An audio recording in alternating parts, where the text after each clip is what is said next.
والصلاة والسلام على سيد المرسلين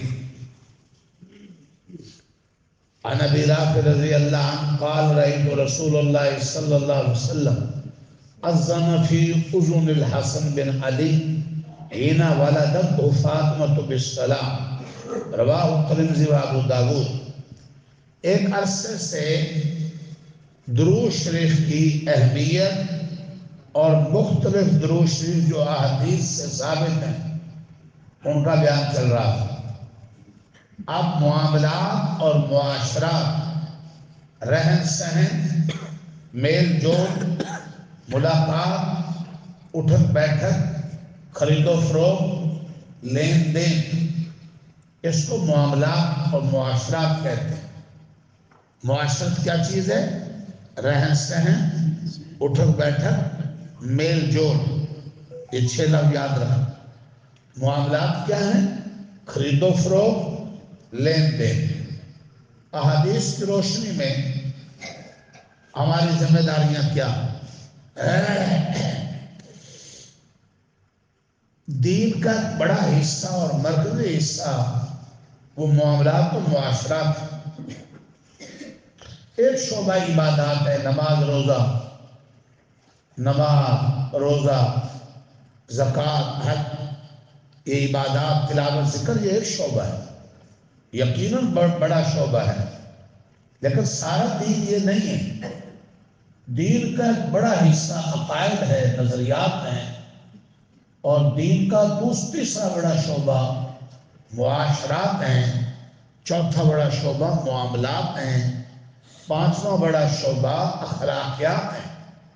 کسی کی پاس مال دولت عزت دیکھ کر حسد نہ کریں، حرص نہ ہو، حسد نہ ہو۔ مال کی حرص ایسی لگ جائے کہ انسان سود، رشوت، دھوکہ، خیانت، ملاوٹ، جوا، سکہ میں لگ جائے تو یہ بد اخلاقی ہوتی۔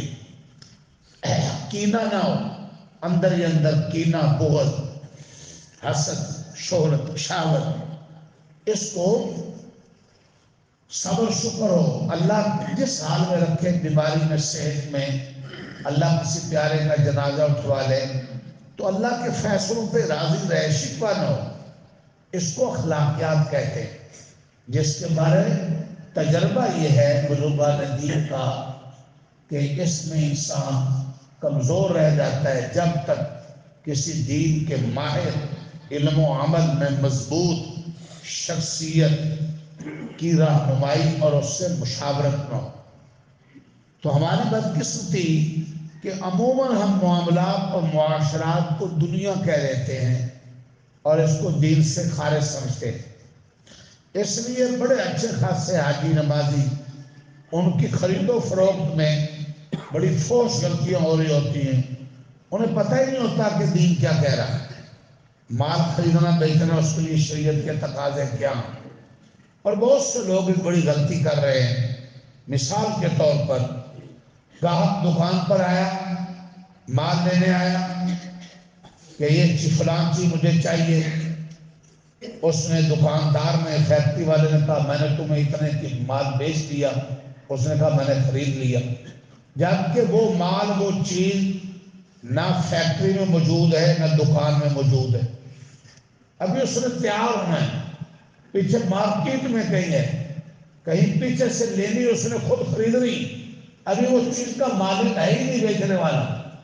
اور شریعت کا موٹا اصول ہے کہ جس چیز کا انسان خود مالک نہ ہو اور جس چیز کو انسان خریدار کو قبضہ نہ دے سکتا ہو، اس کا بیچنا جائز نہیں ہوتا، وہ سود اور جوا ہو جاتا ہے۔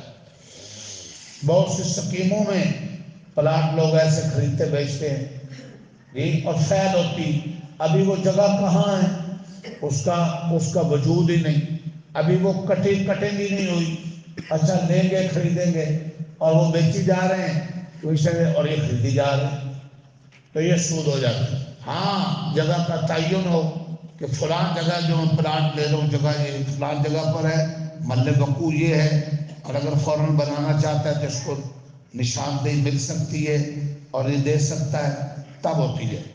اور دکان پہ جو چیز موجود نہیں، اس کا حیلہ یہ ہے کہ آپ وعدہ بیع کریں، وعدہ کریں کہ یہ چیز میں آپ کو بازار سے منگوا کر دوں گا، پیسے بھی اگر لے لیے تو لے لیں، لیکن جب وہ چیز آپ کی ملک میں آ جائے، دکاندار کی ملک میں، قبضے میں، یا اس چیز نے تیار ہونا ہے، وہ فیکٹری میں تیار ہو جائے، اب خریدار کو دوبارہ بیچے، بیع اب ہو جب وہ ملک اور قبضے میں ہے کہ میں اتنے کی یہ چیز تمہیں بیچتا ہوں، وہ کہ میں خریدتا ہوں، اب جائز ہو جائے۔ لیکن یہ دوبارہ بیع نہیں کرتے، بیع اس وقت ہو چکی ہوتی ہے معاہدہ جب وہ چیز کا وجود ہی ابھی نہیں، اور اس طرح وہ چیز ابھی مارکیٹ میں یا چائنا میں یا غیر ملکوں سے کہیں سے آ رہی ہیں، تو ابھی وہ چیز وجود میں آئی نہیں ہوتی، قبضے میں آئی نہیں ہوتی، اور کئی جگہ اس کی آگے بیع ہو چکی ہوتی، میں نے اتنے کی خریدی، آگے اتنے کی دی، اس نے آگے بڑھا، اس نے آگے۔ تو اس قسم کی خرابیاں بہت سی جو سود اور جوئے میں لے کر چلی جاتی ہیں، اور یہ تو ہر امام مسجد کو، ہر حاجی نمازی کو، کسی دینی جماعت سے تعلق رکھنے والے کو یاد رکھیے، مسائل تو کچھ چلا 4 مہینے لگانے والے کو بھی نہیں آتے ہوتے، یہ تو بہت گہرا کوئی عالم دین ہو جو ہر وقت قرآن و حدیث اور فقہ کے مسائل سے واقف ہو، کوئی جید مفتی ہو، ہر مفتی کو بھی نہیں آتے ہوتے۔ جس کو یہ کہہ دیا جائے یہ مفتی صاحب ہیں، مفتی صاحب ہیں، کورس کیا تھا، اس کے بعد وہ دکانداری یا کسی ملازمت پہ لگ گئے، مفتی صاحب نام کے ساتھ لگ گیا، تو وہ مفتی صاحب بھی ہر مسئلہ نہیں بتلا سکتے، ہر امام صاحب مسئلہ نہیں بتلا سکتے، بہت سے امام صاحب عالم ہی نہیں ہوتے، ہم حافظ صاحب ہوتے ہیں، قاری صاحب ہوتے ہیں، انہیں مسائل معلوم نہیں ہوتے۔ جید کوئی عالم دین، جید مفتی، ہم میڈیکل میں کسی اچھے سپیشلسٹ ڈاکٹر کو دکھانا چاہتے، گاڑی ہم کسی اچھے مکینک ماہر کو دکھانا چاہتے، مکان ہم کسی نقشہ نویس سے بنوانا چاہتے، لیکن دین کے معاملے میں اللہ معاف کرے، ہر ایک مفتی ہے مولانا، اس کی اپنی جس کا نتیجہ ہے کہ کچرے کی طرح حرام خوراک میں داخل ہو کر وہ جا رہا ہے، اور جس کے اثرات کیا ہیں، نہ ہماری شادیوں میں دی، نہ ہماری زندگیوں میں دی، اور ایک موٹا سا دین کا حکم ہے عقیدے کے بعد نماز، اور وہ بھی ماں باپ بڑھاپے میں نمازی ہیں، اولاد بے نمازی۔ کیوں ایسا؟ مسلمان کرتے رہے، ذبح ہوتے رہے، اور ٹس سے مس نہیں، اور احساس تک کی نہیں، بہت سے مسلمان انہی رنگ رلیوں میں مبتلا۔ وجہ کیا ہے کہ دین اندر نہیں۔ تو بھائی اس کے لیے پہلی چیز علم ہو، ہمیں پتہ ہو کہ جائز کیا ہے اور ناجائز کیا ہے۔ مسلمان ہے الحمدللہ، اس کے سینے میں کلمہ ہے، عقیدہ ہے، بہت سے مسلمان گناہ سے بچ جائیں گے جب انہیں علم ہوگا۔ پہلی چیز صحیح علم ہے، قرآن و سنت کا، دین فقہ کا ہمیں صحیح علم ہو۔ علم آئے گا اور احساس ہوگا تو دوسرے درجے میں اللہ توفیق دیں گے کس کو؟ عمل، اور انسان نکھرے گا۔ تو بہرحال یہ 5-7 منٹ ہم لگاتے ہیں صبح، ایک ہلکی سی کوشش ہے، اس کا یہ معنی نہیں ہے کہ اس میں سارا دین سمجھ آ جائے گا، اور بس سارے دین کے لیے اتنی محنت چاہیے، ایک ہلکی سی کوشش ہے، نہ ہونے سے بہتر ہے کہ 5-7 منٹ میں بھی کوئی نہ کوئی حدیث ہمارے کان سے گزرے، جی علم میں اضافہ ہو، عمل کی توفیق ہو۔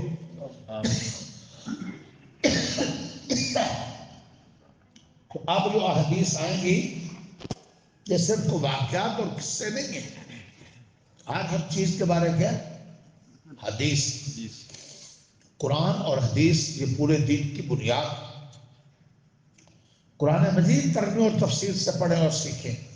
اتوار کو 8 گھنٹہ لگتا ہے، ہمت کیا کریں اس میں، رکوع آدھا رکوع، رفتہ رفتہ انسان منزل کو پہنچ جاتا ہے۔ یہ آپ نے کاروبار ملازمت بھی متاثر نہیں ہوتی، اور یہ 5-7 منٹ ہوتے ہیں، ایک حدیث کام میں آ جاتی۔ اب اس حوالے سے آئیں گے ذمہ داریاں کیا ہیں۔ جی ہاں، نومولود بچہ، جو بچہ نیا پیدا ہوتا ہے، تو اس وقت والدین کی ذمہ داریاں کیا ہیں؟ اب کئی ذمہ داریاں آئیں گی، اور حدیثوں میں اس کی میں رہنمائی ملے گی۔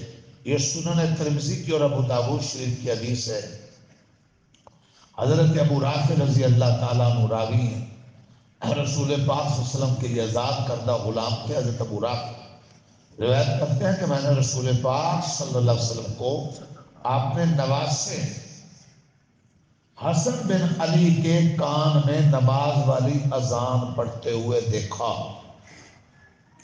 حضور پاک کے نواسے تھے سیدہ فاطمہ کے حضرت علی کے بیٹے حسن، جب وہ پیدا ہوئے تو ان کے کان میں حضور پاک کو نماز والی اذان، بہت سے لوگوں کو پتہ نہیں ہے کہ بچے کے کان میں کیا پڑھنا ہے، اذان پڑھنی ہے تکبیر پڑھنی ہے کیا پڑھنا، تو جی اذان والی نماز والی اذان پڑھتے ہوئے دیکھا۔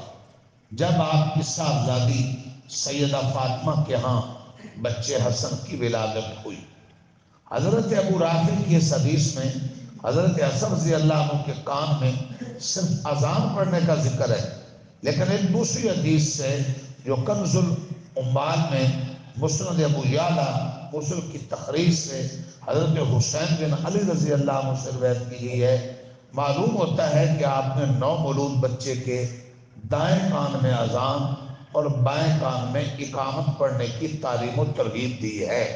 اب آپ مسئلہ سمجھ آ گیا نا کہ دائیں کان میں اذان اور بائیں میں اقامت کیا چیز ہے؟ اقامت یہ جو جماعت کھڑی ہوتے ہوئے پڑھی جاتی ہے، وہ اذان والے یہ الفاظ ہوتے ہیں دو جملے بیچ میں، قد قامت الصلاۃ قد قامت الصلاۃ، بائیں کان میں ہی۔ اب دوسری حدیث سے یہ ثابت ہے۔ جی ہاں جی، اس برکت اور تاثیر کا بھی ذکر فرمایا ہے کہ اس کی وجہ سے بچہ ام الصبیان کے ضرر سے محفوظ رہے گا، جو شیطانی اثرات سے بھی ہوتا ہے۔ ان حدیثوں سے معلوم ہوا کہ نو مولود بچے کا پہلا حق، یہ سمجھیے بات، نئے پیدا شدہ بچے کا پہلا حق، ارشاد علی جانی، پہلا حق بچے کا گھر والوں پر یہ ہے کہ سب سے پہلے اس کے کانوں کو اور کانوں کے ذریعے سے اس کے دل اور دماغ کو اللہ کے نام اور اس کی توحید اور ایمان اور نماز کی دعوت اور پکار سے آشنا کریں۔ جو بچہ دنیا میں آئے اس کے کان کے ذریعے دل میں اللہ کی توحید جائے، اللہ اکبر اشہد اللہ الہ الا اللہ، یہ ساری توحید، نبی پاک کی رسالت اور نبوت کا تذکرہ جائے، اشہد ان محمد رسول، حی علی الصلاۃ، نماز کی دعوت جائے، حی علی الفلاح، کامیابی کا سبق جائے، کہ دکان ملازمت پیسہ مکان کار کوٹھی ہی سارا کچھ نہیں ہے، یہ تو کافروں کے پاس بھی ہے، اصل کامیابی دین ہے، توحید ہے، ایمان ہے، مرنے کے بعد جنت میں جائے گا، اس کا پیغام کان میں جائے۔ ہم اذان کو مولی سے سمجھے، اذان شاعر اسلام میں سے ہے، یہ اسلام کی نشانی ہے۔ اللہ کے رسول جنگوں میں اس علاقے پر جنگ نہیں کرتے تھے، حملہ صحابہ جام کیا سنائی دیتی تھی؟ اذان۔ اذان خون محفوظ ہو جانے کا ذریعہ۔ اللہ اکبر۔ آپ اذان دیکھو، ویسے تو سنت ہے اور ختنے کرانا، لیکن اگر کوئی قوم اذان چھوڑنے کا تہیہ کر لے، ختنے نہ کروانے کا، سارے لوگ، تو بادشاہ کو حکم ہے کہ ان کے خلاف جہاد اور قتال کریں۔ اتنی بڑی چیز ہے یہ دین کی بنیادی، لیکن بدقسمتی سے ہم موبائل میں لگے ہوئے ہیں، گھر میں بیٹھ کر گپے ہانک رہے ہیں، گاہک سے بات ہو رہی ہے، اذان آوازیں آنی شروع ہوئی، ہمیں ٹس سے مسئلے۔ اس کے دو جواب تھے۔ پہلا جواب ہے کہ اذان سنتے وہی کلمات جو مؤذن کہہ رہا ہے خاموش ہو کر وہ ہم پڑھیں جہاں بھی، یہ قولی جواب ہے۔ اور دوسرا عملی جواب ہے کہ اذان اس بات کی اطلاع ہے کہ نماز کا وقت قریب آ گیا ہے، اٹھ کر فوری نماز کی تیاری کریں۔ یہ دو اذان کے جواب ہیں۔ ایک کیا جواب ہے، ذہن میں اٹھائیں، کہ جو زبان سے وہی کلمات کہیں جو نہ بولو گونگے ہو، نہ سارے بولتے ہیں نا، ذرا بچاروں کو بولنا ہی آتا، جو مؤذن کہہ رہا وہی کون کہے، سننے والا کہے، اور دوسرا تیاری کرے۔ اور کیا ملے گا اس سے؟ اس سے پہلا کام تو یہ ہے کہ عقیدہ اور عمل اور سنت پر عمل ہوگا، اور حضور پاک نے فرمایا جو مؤذن کو ثواب ملے گا وہی اذان کو جواب دینے والے کو ملے گا۔ مؤذن کو کیا ملے گا؟ قیامت کے دن جب اولین و آخرین ہوں گے، سب سے اعزاز کے ساتھ اونچا سر مؤذن کا ہوگا، جو دنیا میں اللہ کا نام بلند کرتا رہا، اللہ کے دین کی دعوت کو بلند کرتا ہے۔ اب بتلاؤ، اور دوسرا فائدہ کیا ہوگا؟ حضور پاک کی شفاعت ملے گی، اذان کا جواب دینا، اور اس کے بعد میں دعا ہے اللہم رب ھذہ الدعوۃ التامہ والصلاۃ القائمہ آتی محمدا الوسیلہ والفضیلہ۔ بہت سے لوگوں کو یاد نہیں، اور جن کو یاد ہے وہ غفلت کی وجہ سے پڑھتے نہیں، پڑھنے والے کم ہیں۔ اس کو جواب میں آپ پڑھے تو آپ نے فرمایا واجبت لہو شفاعتی، میرے ایسے امتی کے لیے میری سفارش واجب ہے اس موقع پر جب کوئی پرسان حال نہیں ہوگا۔ ماں، باپ، بہن، بھائی، میاں، بیوی، بچے، یہ 5 رشتے ہوتے ہیں جن کی خاطر ہم الٹے سیدھے کام بھی کر لیتے ہیں۔ قرآن مجید میں 5 کا نام لیا، یوم یفر المرء من اخیہ و امی و ابی و صاحباتہ و بنی، کہ 5 نظریں پھیر لیں گے، کوئی پرسان حال نہیں ہوگا۔ اس وقت حضور پاک کہیں گے یہ میرا ہے، سبحان اللہ، ہائے یہ میرا ہے، جس نے خیال کیا ہوگا۔ تو اس کے لیے علم چاہیے، اس کے لیے دھیان چاہیے۔ اذان میں، اذان کو ترجمے سے پڑھے، نماز کو ترجمے، ارے پورا دین نہیں آتا ترجمے سے، اذان نماز تو ترجمے سے یاد کر لو۔ جب ہے اس کے ترجمے کا تصور کریں، پورے دین کا خلاصہ کس میں ہے؟ اذان میں۔ تو کیسے ہمارے دین کی تعلیم ہے کہ بچہ دنیا میں آئے اور اس کے کان میں سب سے پہلی آواز جو اذان اتنی اہم تھی، جو آواز اتنی اہم تھی، جو دین اتنا اہم تھا کہ سب سے پہلے بچے کے کان میں اور دل میں جس پیغام میں جانا تھا، ہم نے اس سے اتنی روح گردانی کی کہ دادا نانا بن کر، بچوں کا باپ بن کر، کاروبار نوکری میں کھو گیا، اور اس اذان کو اور اس دین کو زندگیوں سے نکال دیا جو اتنی اہم تھی کہ اسلام کا کہتا ہے سب سے پہلی آواز کان کے ذریعے دل میں پہنچائی جائے۔ اور آپ کے سامنے حدیثوں کے حوالے سے حضور پاک صلی اللہ علیہ وسلم کا طریقہ آ رہا ہے، اور اس دعوت کا اور اس آواز کے پہنچانے کا بہتر طریقہ یہی ہو سکتا ہے کہ اس کے کانوں میں اذان اور اقامت پڑھی جائے۔ اذان اور اقامت دین حق کی بنیادی تعلیم، دعوت کا نہایت مؤثر طریقے سے دی گئی ہے۔ نیز ان دونوں کی یہ تاثیر اور خاصیت بہت سی حدیث میں بیان کی گئی ہے۔ یہ بڑی بات ہے سننا۔ اذان اور اقامت جب بچے کے کان میں کہی جاتی ہے، اس سے شیطان بھاگتا ہے، اس لیے بچے کی حفاظت کی بھی یہ تدبیر ہے۔ رسول پاک صلی اللہ علیہ وسلم نے پیدائش کے وقت نومولود مسلمان بچے کے کان میں اذان اقامت پڑھنے کی تعلیم دی، اور جب عمر پوری کرنے کے بعد اس کو موت آ جائے تو غسل دے کر کفنا کر اس پہ نماز جنازہ پڑھنے کی ہدایت فرمائی۔ اس طرح یہ بتلا دیا اور جتلا دیا کہ مومن کی زندگی اذان اور نماز کے درمیان کی زندگی ہے، اور وہ بس اس طرح گزرنی چاہیے جس طرح اذان کے بعد نماز کے انتظار اور اس کی تیاری میں گزرتی ہے۔ نہیں یہ کہ مسلمان بچے کا پہلا حق یہ ہے کہ پیدائش کے ساتھ ہی اس کے کان میں اذان دی جائے، اور آخری حق یہ ہے کہ اس پہ نماز جنازہ پڑھا جائے۔ اب اس میں کیسی حکمت ہے؟ ادھر اذان، دنیا میں آتے پہلا کام اذان، اور دنیا سے جاتے آخری کام نماز جنازہ۔ اور ایک بہت بڑا پیغام ہے کہ جیسے اذان اور جنازے میں وقت تھوڑا ہوتا ہے، نماز میں وقت اذان ہو گئی ہوتی ہے، اور یہ پیغام اور اطلاع ہوتا ہے کہ دیکھ ابھی نماز ہونے والی۔ ایسے دنیا میں آتے مسلمان کو سبق دیا کہ تیری زندگی اتنی تھوڑی ہی ہے، تو لمبے زیادہ منصوبے نہ بنانا۔ آتے اذان ہو گئی ہے، بس اب تیرا نماز جنازہ ہونے والا ہے۔ کیا ہے ہمارا دین؟ اللہ اکبر، اللہ اکبر۔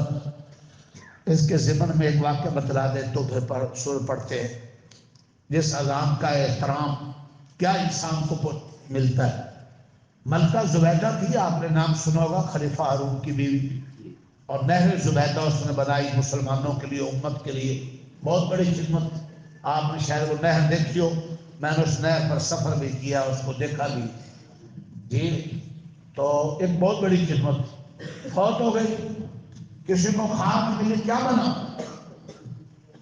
کہا مجھے بڑی امید تھی کہ اللہ نے نہر زبیدہ کی خدمت لی، اس نہر کی مخلوق خدا کے لیے، انسانوں کے لیے، تو میری بخشش ہو جائے گی، لیکن جھٹک دی گئی ہوں. جواب یہ آیا کہ یہ تو تم نے ملکی خزانے سے نہر بنائی، ملکی خزانے سے. اپنا عمل دو، ذاتی عمل میں دکھاؤ. تو میں ڈر گئی، لیکن میرا ایک عمل اللہ کو بہت پسند آ گیا اور میری بخشش ہو گئی. وہ کون سا عمل؟ آپ نے، میں نہیں بتلاؤں گا، آپ نے وعدہ کرنا ہے کہ گھر کی عورتوں کو بتلائیں. انشاءاللہ، بتلائیں انشاءاللہ، انشاءاللہ. کہا جب اذان ہوتی تھی تو میں گھر میں اگر کھانا کھا رہی ہوتی تو کھانا بند روک دیتی، اور اگر سر پہ دوپٹہ نہیں ہوتا تو میں اذان سنتے فوراً سر پہ دوپٹہ کر لیں. اذان کے احترام، اللہ کے نام کے احترام میں، دین کی دعوت کے احترام میں میرا یہ عمل اللہ کو پسند آ گیا اور میری بخشش ہو. سبحان اللہ. حضرت عبداللہ ابن مبارک حدیث کے امام ہیں، امام بخاری کے استاد ہیں. عبداللہ ابن مبارک جب فوت ہوئے، بہت بڑے حدیث کے امام، امام بخاری جیسے کو استاد. کسی کو خاک میں ملے کیا بنا؟ کہا بخشش تو ہو گئی، قرآن حدیث کی برکت سے، دین کی برکت سے بخشش ہو گئی. لیکن میرا ایک پڑوسی تھا، میرے گھر کے سامنے اس کا گھر تھا، وہ لوہار تھا، عبدالوحید صاحب. وہ کون تھا؟ لوہار. اور وہ لوہار جنت میں مجھ سے درجہ، اتنا بڑا محدث، وہ کہہ رہا ہے کہ مجھ سے جنت میں درجہ اونچا لے گیا. وہ کیا کرتا تھا لوہار؟ نہ وہ عالم، نہ وہ حافظ، نہ وہ حدیث کا امام، عامی آدمی، جنت میں اتنا اونچا مقام لے گیا. کہا کہ وہ لوہا کوٹ رہا ہوتا تھا ہتھوڑے سے، یہ لوہے کو سٹ مارتے نا ہتھوڑوں سے، ادھر اذان کی آواز آتی، وہ وہاں جو تھوڑا روک دیتا. اللہ کے نام کے احترام میں، اذان کے احترام میں، کہ ایک طرف اللہ کے نام کی آواز آ رہی ہے اور دوسری طرف میرے لوہے کوٹنے کی آواز آئی، یہ بے ادبی. وہ اذان کا احترام کرنے میں جو ہتھوڑا روک دیتا تھا، اللہ کو اس کی یہ ادا پسند آ گئی، یہ اذان کے احترام میں اور اذان کے جواب میں، کہ وہ درجہ محدث سے چلے. تب آئی بات فکر کی ہے، بس لگ جائے، ایک ٹینشن لگ جائے. ہمیں اور تو بہت سی ٹینشنیں لگی ہوئی ہیں اور اتنی ٹینشنیں پال رہی ہیں کہ شاید وہ دوائیوں سے بھی ٹھیک نہیں. ایک ٹینشن ہمیں قبر کی لگ جائے، آخرت کی لگ جائے، دین کی لگ جائے، یہ دین میری زندگی میں آئے، میرے بچوں کی زندگی میں آئے، امت کی زندگی میں آئے، انسانوں کی زندگی میں آئے، تو پھر انسان کی بڑی لائنیں سیدھی ہونی شروع ہو جاتی ہیں اور پھر یہ سارے مسائل اور احکام حلوے کی طرح محسوس ہوتے ہیں. پھر انسان کے لیے درس قرآن میں جانا، درس حدیث میں جانا، مال لگانا، وقت نکالنا، مجاہدہ کرنا سب آسان.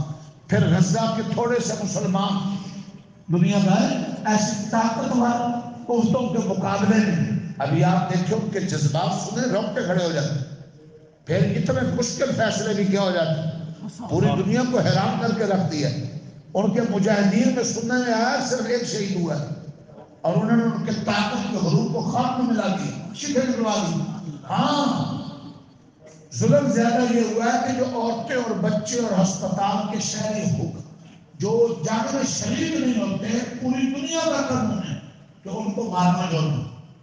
انہوں نے زیادہ طاقت کے نشے میں ان کو ظلم کیا ہے. اور آپ ان کے جذبات سنیں، آپ نے مسلمان ہونے پہ شک ہونے لگ جاتا ہے کہ آپ مسلمان بھی ہیں تو کس درجے کے. وہ کہہ رہے ہیں اپنا خطرہ نہیں ہے، ہمارے بارے میں ڈرو، ہم شہید ہیں، ہمارے انشاءاللہ استقبال ہے. ہمیں اس امت مسلمہ کے بارے ڈر رہے کہ مرنے کے بعد قیامت کے لیے کیا جواب دیں. اللہ اکبر، اتنے مشکل کام اصحاب ہے. آپ یقین جانیے ٹوکرے مٹھائی کے لے کر وہ باپ بچے اس کے سارے شہید ہو گئے، خاندان شہید ہو گئے، اور وہ چوک پر چرائے کو مٹھائی تقسیم کرتا پھر رہا ہے کہ جی میرا خاندان اللہ کے دین کے لیے اور سربلندی کے لیے اللہ کی راہ میں قربان ہو. باپ یہ باتیں کھوپڑیوں سے اوپر اوپر گزر جاتی ہیں. یہ ان کو سمجھ آتی ہے جن کی دین کے لیے قربانی ہے۔ رات میں مصعب بن عمیر کی بات کر سنائی تھی۔ مصعب بن عمیر کی کیا؟ حضرت مصعب بن عمیر مدینہ کے سب سے پہلے استاد ہیں قرآن۔ ابھی حضور مدینے میں نہیں آئے اور مدینے کے مسلمانوں کے لیے حضور نے پہلا کام یہ کیا۔ ہم تو گلیوں کو روتے ہیں نا، ہم تو راستوں کے چکر میں پڑے ہوتے ہیں، جب کہتے ہیں بھائی یہ کام وہ کام۔ حضور پاک نے مدینے کی ریاست کے قیام میں سب سے پہلا کام، خود تاریخ میں ہے بخاری میں، مکے سے آنے سے پہلے حضور پاک نے مدینہ کے مسلمانوں کے لیے مدرسے کی بنیاد رکھی ہے اور حضرت مصعب بن عمیر کو قرآن کا استاد بنا کر بھیجا ہے، دوسرے عبداللہ بن ام مکتوم کو بھیجا، پھر عمار بن یاسر کو بھیجا، حضرت بلال کو بھیجا۔ مدینے میں سب سے پہلا کام اللہ کے رسول نے آنے سے بھی پہلے، ابھی 70-72 مسلمان تھے، 4 استاد بھیجے، یہ ہے مدرسہ۔ سبحان اللہ۔ ہمارے کسی محلے میں، علاقے میں، ملک والے پہلے سب سے پہلا کام یہ کالونی بنانی، سڑکیں بنانی، روڈ سے گیس لائٹ بجلی، سب سے پہلے مدرسہ بنا۔ یہ بچہ کو علماء کو اللہ توفیق دیتی۔ ابھی یہ سینکڑوں بچے پڑھ رہے ہیں، کس چودھری نے بابو میں آ کر قاری مدرسے کی بنیاد رکھی؟ یہ تو اللہ کی توفیق ہوتی۔ اللہ نے میرے مقدر میں رکھا تھا تو میں نے قرآن کے استاد بٹھا دیے، 1 نہیں 2 نہیں، استاد اور استاد آج 70 بیٹھے، الحمدللہ۔ چھوٹے پڑھے بڑے پڑھے، ہمیں آخر یہ صاف ہوگا۔ اللہ تو مصعب بن عمیر وہ آدمی، اور یہ اس مالدار باپ کے بیٹے تھے، سونے کے چمچ سے جو کھاتے، ان کا لباس اس وقت وہ ہوتا تھا جو لباس دنیا میں کوئی نہیں پہنتا، خوشبو وہ استعمال کرتے تھے، کوئی نہیں، مسلمان ہو گئے۔ کون؟ مصعب بن عمیر۔ اللہ اکبر، جو مسلمان ہوئے تو چھوڑ کر مدینہ آ گئے اور گھر والوں نے نکال دیا، تو انہوں نے وہ تنگی دیکھی، اتنا بڑا مالدار آدمی اسلام میں جب سامنے آ گئے تو اب ان کے بدن پر پورا جوڑا نہیں ہوتا تھا، اپنی ٹانگوں کو ایک ہی کپڑا ہوتا تھا اور اس کو دھوتی کو باندھ کر اپنی پنڈلیوں کو اور اپنی رانوں کو چھپا رہے تھے، سطح ڈھانپ لیتے تھے، اوپر نیچے کر لیتے تھے۔ جب احد میں شہید ہو گئے، اللہ اکبر، غزوہ احد میں اب ان کو کفن دینا، کپڑے کو ایک چادر کی کل مار، اتنے بڑے مالدار باپ کا بیٹا، مالدار گھرانے کا، کپڑا صرف ایک ہے، اور اس کو اگر سر پہ دیتے ہیں چادر، پاؤں میں ہو جاتی، پاؤں ڈھانپتے سر میں ہو جاتا ہے۔ حضور نے فرمایا ان کا سر ڈھانپ دو، پاؤں پہ گھاس ڈال، اور گھاس ڈال میری قبر میں گئے۔ اور میں نے کل آپ کو بات بتلائی تھی، حضرت عبدالرحمن بن عوف اسلم میں سے تھے، جب فتوحات ہوئی، جنگیں مسلمانوں نے جیتی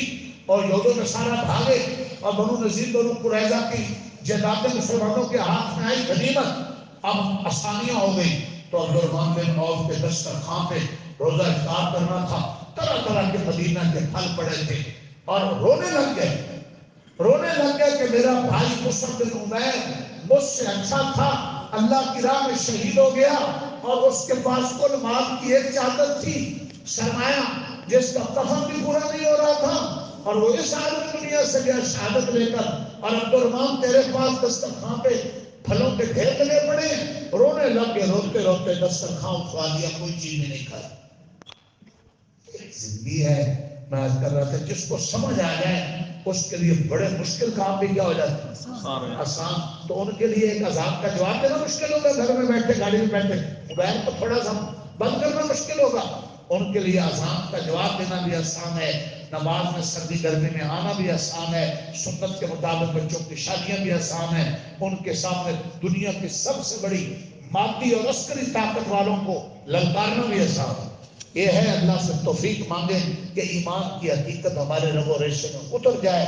تو ابھی اس طرح کی آج تبلیغ تھی، آگے بہت سی حدیثیں آئیں گی جہاں بچوں کے تربیت کے آداب، خرید و فروخت کے آداب، ایک حدیث عموماً 5-4 منٹ ہوتے ہیں، اس کو سنتے رہا کریں اور آگے بھی پہنچایا کریں، عمل کی نیت سے اللہ توفیق عطا فرمائے۔ آمین یا رب العالمین۔